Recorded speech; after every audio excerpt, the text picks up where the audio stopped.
Baik, selamat sore Profesor Tumanggor. Sungguh suatu kesempatan yang indah sore hari ini saya bisa mempresentasikan materi terkait mata kuliah Hukum Pembangunan Ekonomi.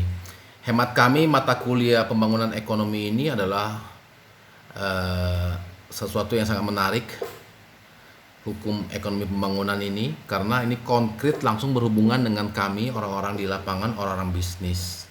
Adapun topik yang kami bahas, kebetulan kami sedikit banyak tahu tentang sejak awalnya, dimulai ketika transisi pemerintahan dari Bapak Presiden Susilo Bambang Yudhoyono kepada Bapak Presiden Joko Widodo. Waktu itu Oktober 2014. Kemudian begitu dilantik, Bapak Presiden Joko Widodo langsung gerak cepat untuk bertemu dengan beberapa negara mitra. Salah seorang yang ditemui adalah Presiden Tiongkok Xi Jinping. Waktu itu seorang teman yang kebetulan ada di tim transisi pemerintahan. Beliau turut serta dengan Pak Jokowi ke Tiongkok bertemu dengan Presiden Xi Jinping. Di sela-sela acara tersebut, beliau menanyakan kepada saya siapa yang bisa ditemui di Tiongkok. Kebetulan seorang kawan yang memang ahli dalam bidang peternakan sapi. Singkat cerita, Pak Jokowi berserta beberapa menteri bertemu dengan kawan yang sukses mengelola peternakan sapi modern di Tiongkok. Namun satu dan lain hal itu tidak jadi dieksekusi di Indonesia. Sebagai gantinya, Presiden Joko Widodo menemui Presiden Xi Jinping dan meminta supaya di Indonesia kita bisa punya kereta api cepat antara Jakarta dan Bandung, bahkan akan diteruskan sampai ke Surabaya. Ini merupakan proyek strategis karena Pulau Jawa adalah pulau terpadat. Jadi idenya Jakarta Surabaya terhubung dengan kereta cepat yang mungkin perkiraan kalau sekarang mungkin sekitar 8-9 jam, mungkin jadi bisa kurang dari 3 jam atau bahkan cuma 2 jam saja. Tentu ini akan mempercepat mobilisasi barang dan jasa dan secara tidak langsung akan mempercepat perekonomian Indonesia. Namun dalam perjalanannya yang sektor pertama yang disetujui adalah pembangunan kereta cepat Jakarta-Bandung.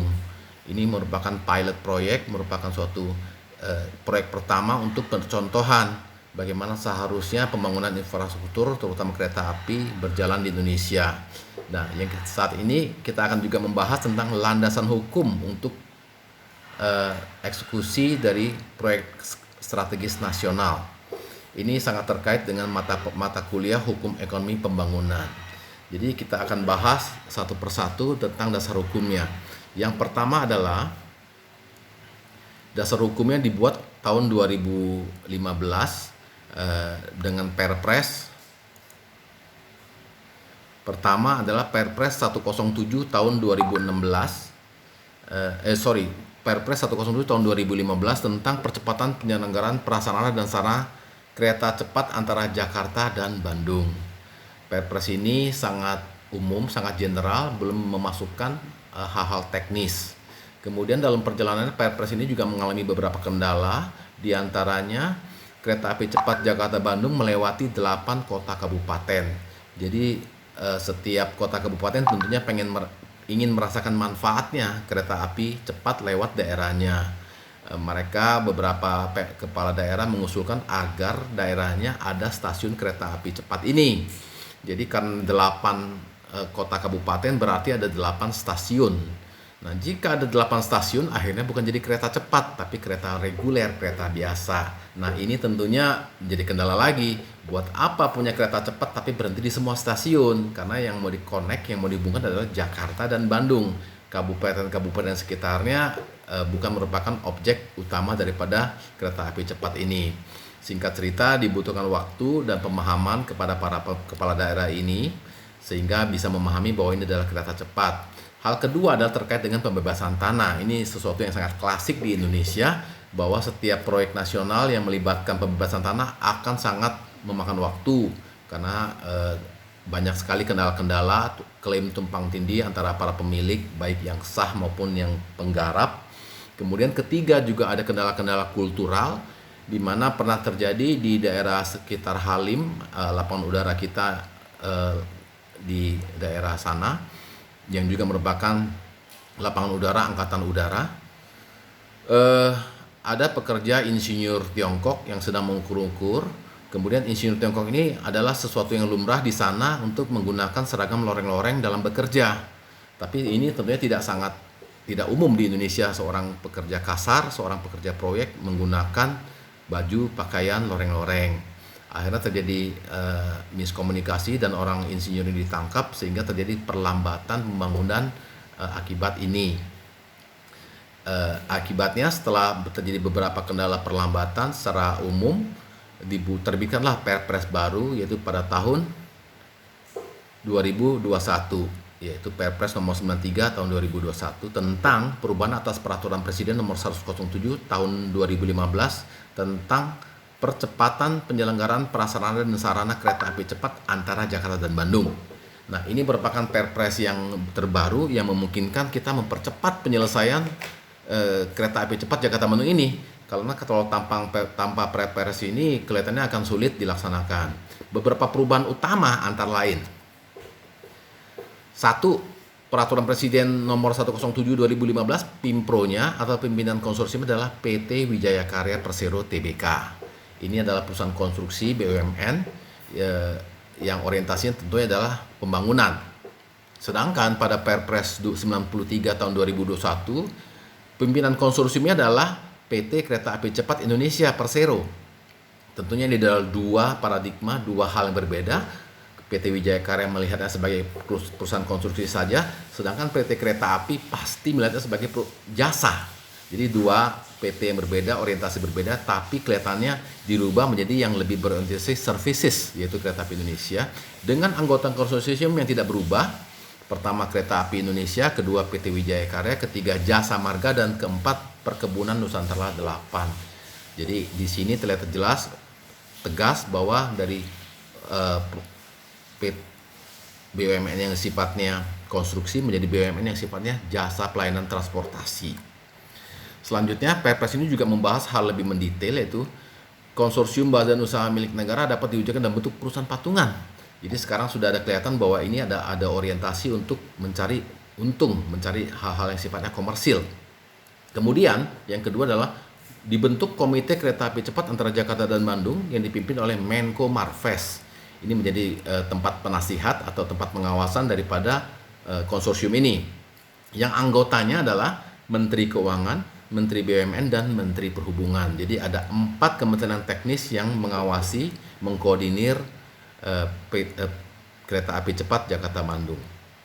Selanjutnya, nah ini yang dahulu sering diributkan oleh media adalah penyertaan modal negara kepada pimpinan konsorsium BUMN. Jadi negara menyediakan modal kepada BUMN, konsorsium BUMN untuk working capital, modal kerja.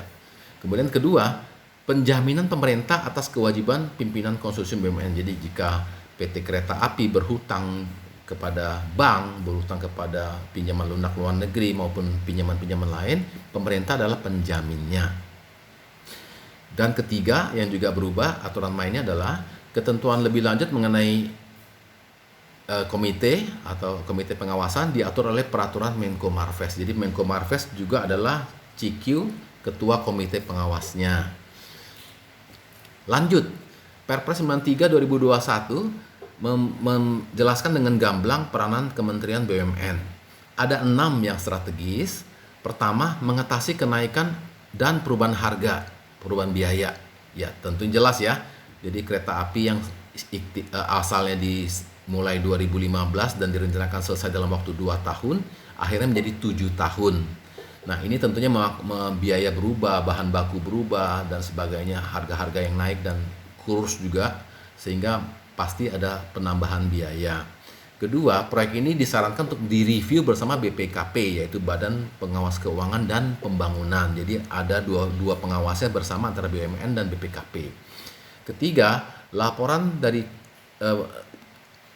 konsorsium kepada komite dengan rekomendasi langkah-langkah strategis yang akan diambil. Keempat, menunjuk konsultan independen untuk kajian dan penyusunan struktur pendanaan yang optimal. Jadi dikhawatirkan jika biaya membengkak, jadi ditunjuklah beberapa konsultan independen dalam hal pengawasan pendanaan. Kelima, Komite menetapkan jumlah perubahan biaya. Jika dahulunya 100, sekarang maksimum berapa bolehnya? Apakah 125, apakah 150? Jadi sudah ditetapkan. Keenam, maaf, Kementerian Keuangan mengatasi masalah kenaikan harga ini. Tentunya ini menjadi tanggung jawab yang cukup strategis karena ini akan menentukan berapa lama selesainya lagi. Tapi puji Tuhan, alhamdulillah proyek ini telah selesai, sudah diuji coba, sudah dijalankan. Jadi ini perpres seperti ini, metode seperti ini, model seperti ini bisa menjadi contoh pembangunan infrastruktur lain yang bersifat proyek strategis nasional di mana melibatkan perusahaan asing, pemerintah asing, atau penyertaan modal dari asing. Jadi dalam kajian kami yang sederhana, perpres bisa dijadikan satu metode model untuk pembangunan proyek strategis nasional. Demikian presentasi dari kami, Prof. Mohon maaf atas segala kekurangannya. Kami ucapkan terima kasih dan semangat untuk kami belajar terus bersama Prof.